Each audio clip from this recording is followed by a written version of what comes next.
What's up mga katrono? Welcome to my channel and to your channel too.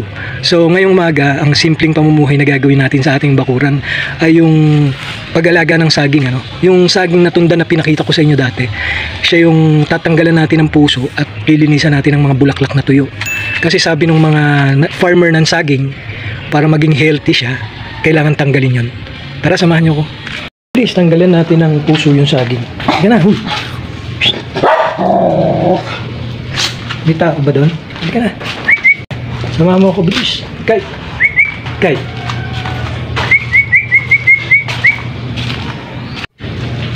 Ayaw sumama ni Sky, nagbibilad. Ayan. Tatanggalin na po natin yung puso ng saging. Medyo mahirap po tanggalin, matigas. Puputulin ko ng kamay ko lang. Ayan mga katrono, ito na yung saging. Yung puso ng saging natin. Meron akong knock. Who's there? Puso ng saging. Puso ng saging who? Puso ng saging. Pwede ka parang gawing adobo. Tara, lutuin na natin to. Yan, tatanggalin natin yung mga bulaklak na tuyo. Ito, tinitirahan daw to ng mga insekto. At saka pag nabubulok to, yung mga yan, may mga bakterya na pumupunta dyan eh. Nakakasira yun sa development ng saging. Kaya ina-advise ng mga farmer natin, banana farmer, na tanggalin yan. Tapos sinasabi pa nga nila after tanggalin yan, sprayhan pa ng ng insecticide. Ayun, makakatulong din daw yun. Ito first time namin nagkaroon ng tanim na ganitong variety ng saging, latundan. Medyo mahirap yung pwesto natin dito. Alanganin, nakakatakot bang matumba? Medyo mataas kasi yung puno nito eh. Yan. Pwede nyong gawin to sa lahat ng variety ng saging. Saba, lakatan, tundan. Pwede nyo pong tanggalan ng bulaklak. Applicable po siya sa lahat ng variety.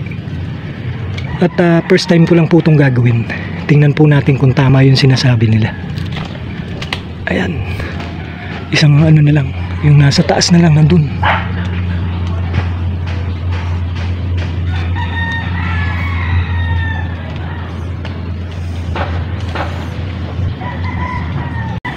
Ayan po, nalinisan na po natin ang mga bulaklak.